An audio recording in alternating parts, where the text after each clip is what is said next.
कैसे हैं बेटा आप सभी लोग? उम्मीद करते हैं सभी लोग स्वस्थ होंगे। जैसा आप सभी को पता चल रहा है कि हम लोग कर रहे थे रेडॉक्स रिएक्शन और जिसमें सीख रहे थे किसी भी रेडॉक्स अपक्रिया को संतुलित कैसे किया जाए। एक मेथड मैंने आप सभी के साथ डिस्कस किया था जिसका नाम था इलेक्ट्रॉन आयन मेथड। बोले तो इलेक्ट्रॉन आयन विधि के द्वारा हम लोगों ने रेडॉक्स अपक्रिया को संतुलित करना प्रीवियस सेशन में सीखा था। आज के सेशन में कार्यक्रम को आगे प्रोसीड करेंगे और दूसरा मेथड जो है जिसको बोलते हैं ऑक्सीकरण संख्या विधि, जो कि बच्चों को बेहद पसंद आती है क्योंकि एक शॉर्ट तरीका वहां पे याद रखना पड़ता है कि किसको कैसे बैलेंस करना है। यहां पे एक तरीका है, एक शॉर्ट मेथड है जिसके तौर पे आप क्या करोगे, ऑक्सीकरण संख्या का क्रॉस प्रोडक्ट लेकर के रासायनिक समीकरण को बैलेंस कर पाते हैं। तो बेटा ये ट्रिक आप सभी को बेहद आसान लगती है। तो आज के सेशन में हम बात करेंगे ऑक्सीकरण संख्या विधि द्वारा कैसे किसी भी रासायनिक अभिक्रियाओं को संतुलित किया जाता है। तो सबसे पहले शुरू करते हैं आज के टॉपिक को बिना सोचे एंड समझे। तो सबसे पहले आज का जो टॉपिक हमारे पास होने वाला है, आज का हमारा जो टॉपिक होने वाला है उसका नाम है ऑक्सीकरण संख्या विधि के द्वारा रेडॉक्स अपक्रियाओं के समीकरण को क्या करना है, संतुलित करना है। काफी सारे बच्चे हमारे साथ लाइव जुड़ चुके हैं, लेकिन बेटा एक बार लिंक को कॉपी करके शेयर करना मत भूले क्योंकि आज का टॉपिक ऐसा है जो सबको याद आना चाहिए। चलो सबसे पहले बात कर लेते हैं। तो देखो ऑक्सीकरण संख्या विधि के द्वारा किसी भी रासायनिक समीकरण को जब संतुलित करने की बात आती है तो उसके लिए कुछ नियम आपको फॉलो करने पड़ते हैं। जैसे आयन इलेक्ट्रॉन मेथड के द्वारा भी रासायनिक समीकरण को संतुलित करने के लिए हमने आप सभी को कुछ नियम बताए, वैसे ऑक्सीकरण संख्या से भी अगर आप किसी भी रासायनिक समीकरण को संतुलित करना चाहते हैं तो उसके लिए भी कुछ नियमों को ध्यान में रखना पड़ता है। वो नियम क्या क्या है इसको करके एक एक हम समझने का प्रयास करेंगे। सबसे पहला नियम हमारा क्या कहता है? पहला नियम यह कहता है कि प्रत्येक तत्व की ऑक्सीकरण संख्या उसके ऊपर लिख लेते हैं। प्रथम नियम यह कहता है जो भी समीकरण आपको दिया गया है उस समीकरण में जो भी अणु दिए गए हैं उन अणुओं में जो परमाणु उपस्थित है उन परमाणुओं की सबसे पहले सबकी ऑक्सीकरण संख्या निकालो और उनके ऊपर उनकी ऑक्सीकरण संख्या को क्या कर दो, लिख दो। पॉइंट नंबर 2 क्या कहता है? उसके बाद क्या करना है, अर्ध ऑक्सीकरण अपक्रिया और अर्ध अपचयन अपक्रिया दोनों को क्या करना है बेटा, अलग अलग करके लिख देना है। फिर हमको क्या करना है, फिर तीसरे नियम में हमको यह देखना है कि ऑक्सीकरण संख्या में प्रति अणु परिवर्तन कितना हो रहा है। जैसे एक अगर अणु में एक परमाणु पर परिवर्तन 5 का हुआ तो 2 परमाणुओं पर परिवर्तन कितने का हो जाएगा, 2 गुणे 5 बोले तो 10। ये याद रखना है कि प्रति अणु कितना परिवर्तन हो रहा है, इसको भी हमें लिखना पड़ेगा।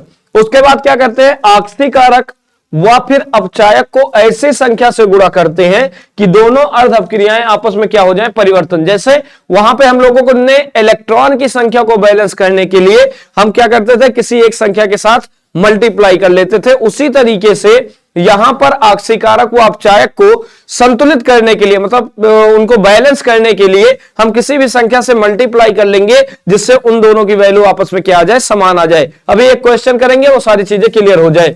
उसके बाद कह रहे दोनों अर्ध अपक्रियाओं को जोड़कर ऑक्सीजन व हाइड्रोजन से पहले शेष तत्वों को क्या कर लेना, बैलेंस। मतलब हाइड्रोजन ऑक्सीजन को छोड़ देना है, बाकी सभी तत्वों को अपने मेथड के थ्रू क्या कर देना है, संतुलित कर देना है।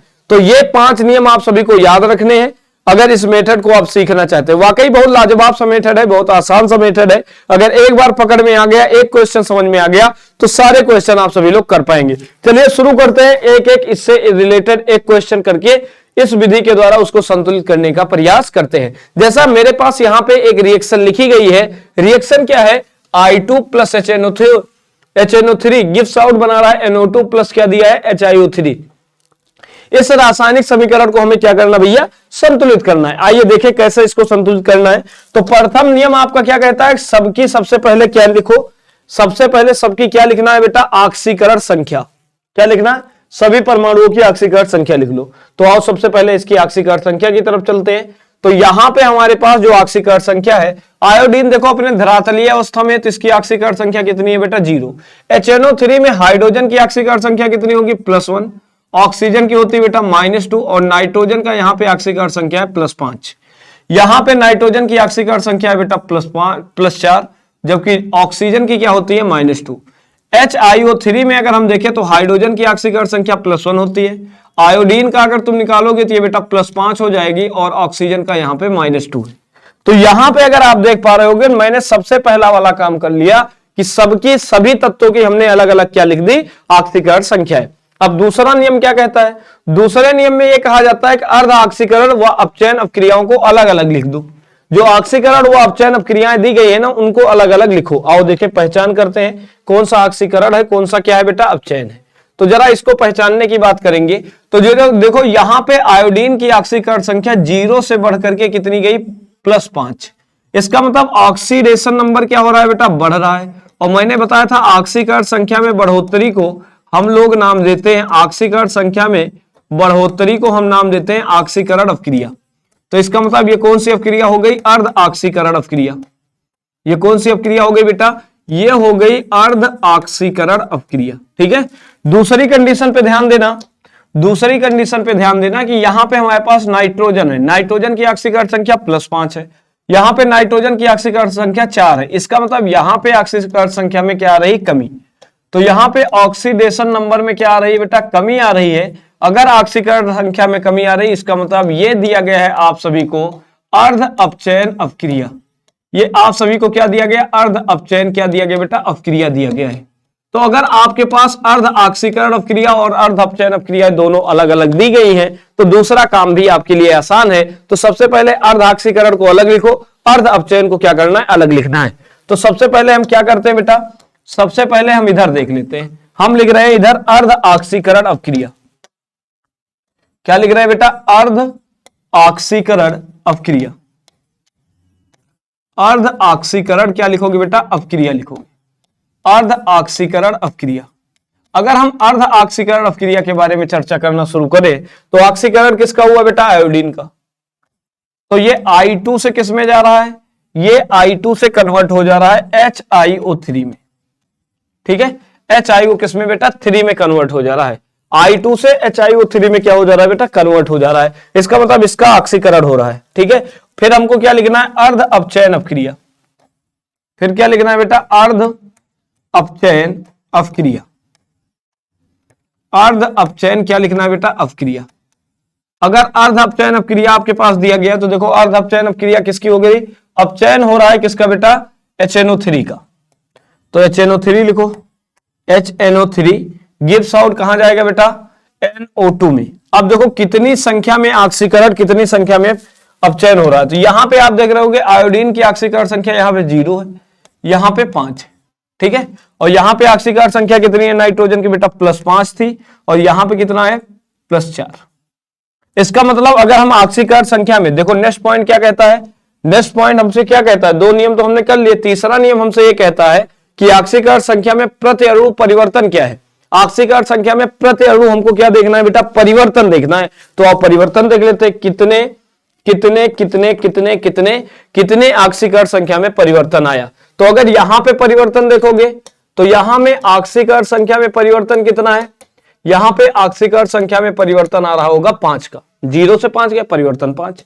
यहां पे बेटा परिवर्तन कितने का आ रहा है, तो आप जब इसको चेक करोगे तो यहां पे भी परिवर्तन कितने का आएगा, यहां 5 से 4 में आया, तो यहां पे परिवर्तन 1 का आया। अच्छा देखो प्रति अणु की बात हो रही, यहां पे आयोडीन के 1 अणु है, I2 है, मतलब 1 परमाणु है, और यहां पे 2 परमाणु है और यहां पे 1 परमाणु है। इसको बैलेंस करने के लिए 2 से क्या करना पड़ेगा बेटा, मल्टीप्लाई करना पड़ेगा। जब 2 से मल्टीप्लाई करोगे तो प्रति अणु परिवर्तन कितने का हो जाएगा, 10 से इसका परिवर्तन हो जाएगा। अब आपको क्या करना है, अब आपको क्या करना है, सिंपल दोनों समीकरण को आपस में जोड़ देना, यही तो करते हो। परिवर्तन देखने के बाद दोनों समीकरण को आपस में जोड़ दो, तो जोड़ोगे तो 10 से इसको मल्टीप्लाई कर देंगे, 1 से क्रॉस प्रोडक्ट ले लेंगे, ऑक्सीकरण संख्या में क्रॉस का प्रोडक्ट होता है। तो जब 1 से मल्टीप्लाई करोगे तो ये बेटा बन जाएगा I2, साथ में क्या बनेगा बेटा, 10 से इसको मल्टीप्लाई करोगे तो ये बन जाएगा 10HNO3। गिव्स आउट में क्या बनेगा, 1 से मल्टीप्लाई करोगे बेटा ये हो जाएगा 2HiO3, साथ में क्या बन जाएगा बेटा 10NO2, ये बन जाएगा। अब आपको क्या करना है, सारे परमाणु देखो ऑक्सीजन हाइड्रोजन के अलावा सभी वैलेंस हैं, हाइड्रोजन ऑक्सीजन के अलावा सभी वैलेंस। यहां पे आयोडीन 2, यहां पे भी आयोडीन 2, यहां पे नाइट्रोजन 10, यहां पे भी नाइट्रोजन 10। अब हाइड्रोजन और ऑक्सीजन को चेक करते हैं। यहां पे हाइड्रोजन है 10, यहां पे हाइड्रोजन हो जाएगा मेरे पास कितना है बेटा, यहां पे हाइड्रोजन है 2। ठीक है, यहां पे ऑक्सीजन कितना है बेटा, ऑक्सीजन हो गया 10 तिहाई 30, और यहां पे ऑक्सीजन है 3 2 6 और 26 है, और 26 में 4 अगर तुम H2O जोड़ दो तो ये क्या हो गया, ऑक्सीजन बैलेंस हो गया। ऑक्सीजन क्या हो गया बेटा, बैलेंस हो गया। अब बात आती है हाइड्रोजन कैसे बैलेंस करोगे। अब हाइड्रोजन को बैलेंस करने का तरीका कितना है, ज्ञान ध्यान दो। 4 दूना 8 हाइड्रोजन इधर हो गया और 8 दो 10 हो गया और 10 हाइड्रोजन इधर हो गया। देखो बैलेंस हो गया कि नहीं, कितना आसान सा मेथड है, कितना आसान सा मेथड है। सभी को क्लियर हो गया। क्या करना होता है बेटा, सबसे पहले दी गई रासायनिक समीकरण में अर्ध ऑक्सीकरण अपक्रिया अर्ध अपचयन अपक्रिया को अलग अलग लिखना होता है। फिर देखना पड़ता है कितनी ऑक्सीकरण संख्या में परिवर्तन आया। प्रति अणु परिवर्तन देखने के बाद आपको उनका क्रॉस प्रोडक्ट ले लेना है। फिर देख लेना है कि ऑक्सीजन हाइड्रोजन को बैलेंस कैसे करना है। अगर ऑक्सीजन आएगा, जितने ऑक्सीजन की कमी उतना H2O जोड़ दो, अपने आप समीकरण क्या हो जाएगा, बैलेंस हो जाएगा। नोट कर लेंगे, स्क्रीनशॉट ले लेंगे। एक दूसरे क्वेश्चन के तौर पे इसको समझने का हम प्रयास करते हैं। चलिए सेकंड क्वेश्चन पे आ जाते हैं। सेकंड क्वेश्चन हमारे पास कुछ ऐसा है, ध्यान देना। Fe डबल पॉजिटिव से H पॉजिटिव में जा रहा है, मतलब ये एसिडिक मीडियम दिखा रहा है। इसका कोई लेना देना नहीं। अभी जब हम संतुलित करेंगे ना बेटा हाइड्रोजन, तो ये अपने आप संतुलित हो जाएगा। तो H प्लस दिया हो या H2O दिया हो तो उससे टेंशन लेने की जरूरत नहीं है, अदर सबको देखेंगे।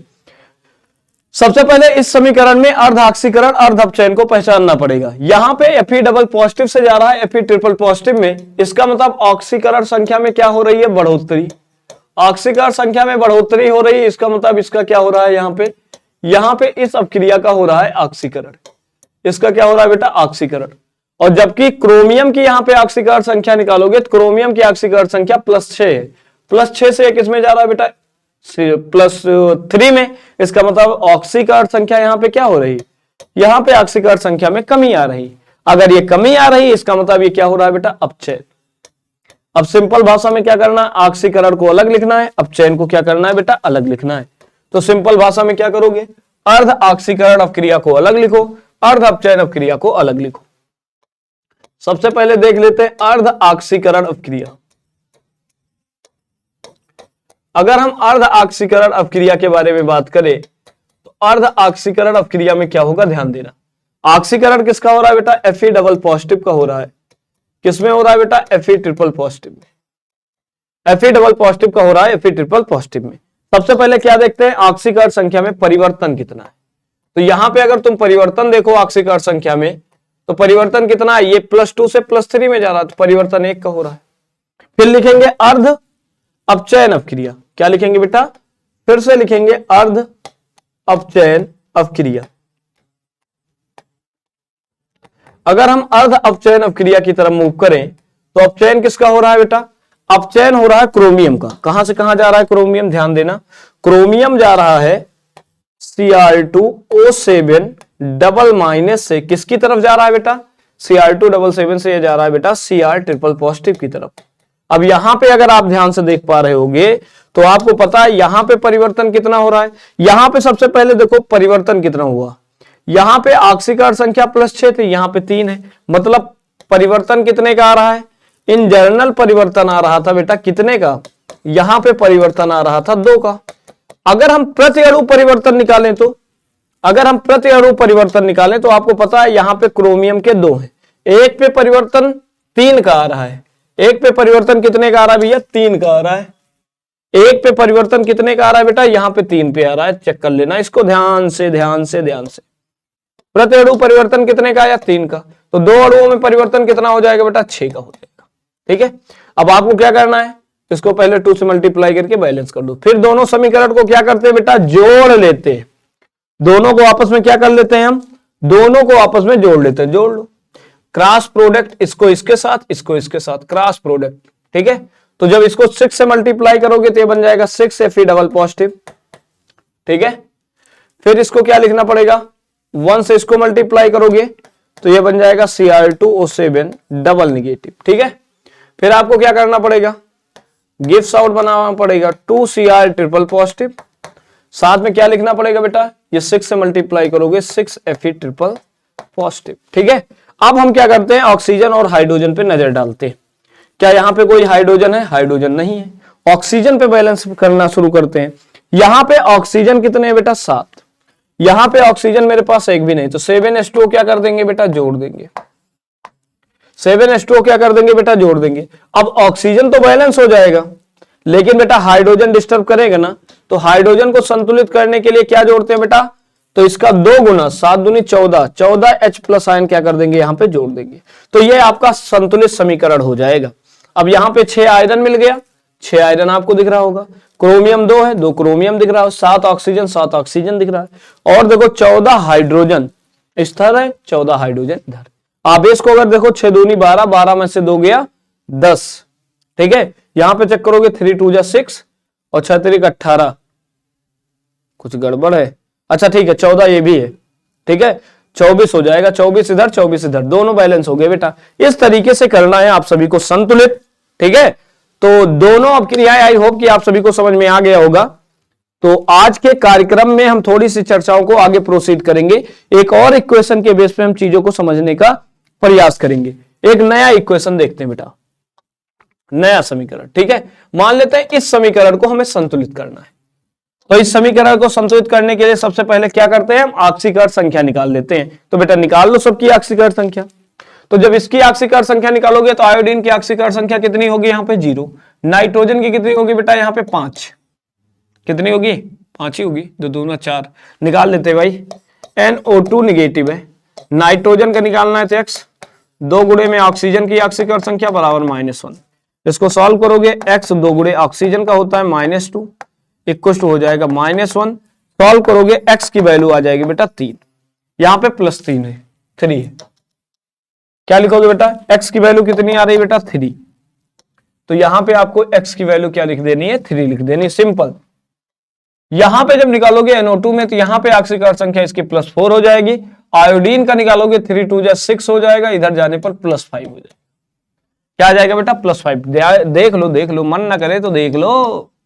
IO3 निगेटिव है, आयोडीन का निकालना है X, 3 गुणे में ऑक्सीजन का बराबर में -1, अब देखो ऑक्सीजन का क्या होता है बेटा -2 बराबर में -1, X 3 2 जा 6 बराबर -1, तो X बराबर कितना हो जाएगा, ये इधर जाएगा 6 - 1, तो X की वैल्यू कितनी आएगी 5 आ रहा है, ठीक है। क्लियर है सभी को यहां तक क्लियर है ना बेटा, सभी को यहां तक क्लियर है, ठीक है। अब जरा देखो कैसे बैलेंस करेंगे, ध्यान सुनना। यहां पे जो ऑक्सीकरण संख्या है 0 से कहां तक बढ़ रही है बेटा, आयोडीन की संख्या 0 से 5 तक बढ़ी है, इसका मतलब ऑक्सीकरण संख्या क्या हो रही है, बढ़ रही है। अगर ये ऑक्सीकरण संख्या बढ़ रही है इसका मतलब इसका क्या हो रहा है, इसका मतलब इसका हो रहा है ऑक्सीकरण। ये कौन सी अपक्रिया बेटा, ये है ऑक्सीकरण अपक्रिया,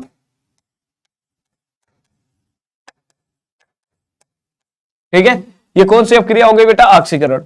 और NO2 को अगर आप चेक करो तो NO2 की ऑक्सीकरण संख्या -3 से कहां जा रही है +4, यहां पे तो दोनों की ऑक्सीकरण संख्याएं बढ़ रही क्या,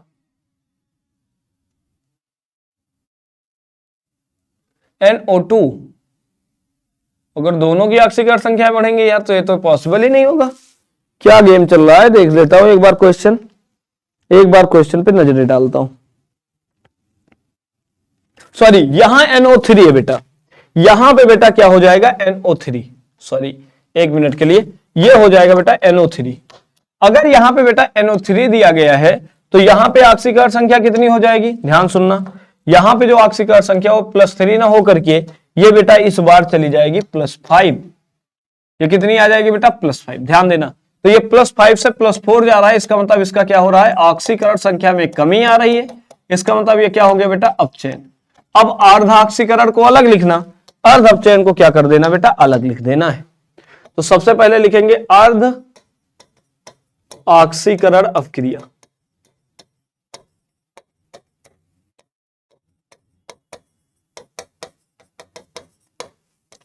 अर्ध ऑक्सीकरण, ऑक्सीकरण किसका हुआ बेटा आयोडीन का, I2 से ये किस में जा रहा है, I2 से जा रहा है बेटा IO3 निगेटिव। फिर क्या लिखेंगे बेटा अर्ध अपचयन अपक्रिया,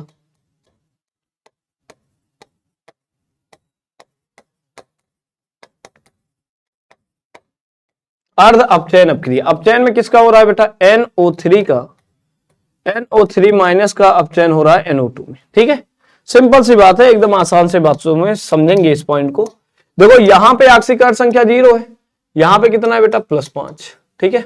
यहां पे ऑक्सीकरण संख्या +5 है, यहां पे कितना है 4, तो परिवर्तन अगर निकालोगे तो यहां पे परिवर्तन कितना आएगा, एक अणु में परिवर्तन 5 का है, यहां पे जो परिवर्तन निकालोगे यहां पे परिवर्तन कितना है बेटा, यहां पे परिवर्तन 1 का है। अब देखो प्रति अणु परिवर्तन निकालते हैं। यहां पे आयोडीन के 2 परमाणु, यहां से 2 से मल्टीप्लाई करोगे तो 1 पे परिवर्तन 5 का, तो 2 पे परिवर्तन कितने का हो जाएगा बेटा, 10 का। अब आपको क्या करना है, दोनों को आपस में जोड़ देना है। जब दोनों को आपस में जोड़ोगे तो क्या बनेगा बेटा, ध्यान देना, आपको पता है इसको इसके साथ मल्टीप्लाई करना है, इसको इसके साथ मल्टीप्लाई करना, तो ये बन जाएगा बेटा I2 प्लस, ये 10 से मल्टीप्लाई करोगे तो ये बन जाएगा 10NO3, NO3 निगेटिव, ठीक है, सिंगल निगेटिव, प्लस प्लस क्यों होगा बेटा, प्लस नहीं होगा, गिव्स आउट, ठीक है। 1 से मल्टीप्लाई करोगे तो ये हो जाएगा 2IO3 निगेटिव, प्लस में क्या हो जाएगा बेटा, 10 से मल्टीप्लाई करोगे 4NO2। अब हमको क्या करना है, हाइड्रोजन और ऑक्सीजन को संतुलित करना है, हाइड्रोजन और ऑक्सीजन को संतुलित करना। आयोडीन संतुलित है, कोई दिक्कत नहीं। अब यहां पे ऑक्सीजन अगर गिने तो ऑक्सीजन है 30, ऑक्सीजन कितनी है 30, ठीक है, ऑक्सीजन कितना है बेटा 30 हो जाएगा। अगर 10 से मल्टीप्लाई करेंगे यार इसको तो ये 10 होगा ना, गड़बड़ हो जा रहा है थोड़ा सा, मिस्टेक माय मिस्टेक, ठीक है, ये हो जाएगा बेटा 10 से मल्टीप्लाई, ये जाकर के इससे मल्टीप्लाई करेगा 10NO2 हो जाएगा ना। अब सिंपल सी बात है, नाइट्रोजन बैलेंस है, ऑक्सीजन को बैलेंस करना है। ऑक्सीजन यहाँ पे 30 है और यहाँ पे ऑक्सीजन 3 2 6, और यहां पे आप देख रहे होगे 10 दूना 20, 20 6 26, 4 ऑक्सीजन की कमी है। इस ऑक्सीजन को कमी को पूरा कौन करेगा, वाटर, तो 4 H2 जोड़ दो, और इस हाइड्रोजन को बैलेंस करने के लिए इधर कितना जोड़ो, H, 8H प्लस को जोड़ो, सभी संतुलित हो जाएंगे, ठीक है, सभी के सभी क्या हो जाएंगे बेटा, संतुलित हो जाएंगे। तो आज की क्लास को बेटा यहीं पे हम करेंगे समाप्त। आई होप कि सभी को सेशन समझ में आया होगा। मिलते हैं नेक्स्ट क्लास में, तब तक के लिए good night, sweet dream, best of luck, see you tomorrow. जिन बच्चों को हमारा PDF चाहिए वो सभी लोग जा करके टेलीग्राम चैनल साइंस दीवाने विद्याकुल को ज्वाइन, साइंस दीवाने विद्याकुल को क्या करेंगे बेटा, जाकर के ज्वाइन कर लेंगे। साइंस दीवाने विद्याकुल, विद्याकुल जो है इसको जाकर के क्या करना है बेटा, ज्वाइन कर लेना है। और जब जाकर के आप इसको ज्वाइन कर लोगे तो ये PDF अभी मैं वहां पे शेयर कर देता हूं। तो बेटा मिलते हैं नेक्स्ट क्लास में, तब तक के लिए good night, sweet dream, best of luck. पढ़ते रहो, हंसते रहो, मस्ती से लगे रहो। मिलते हैं नेक्स्ट क्लास में, थैंक यू।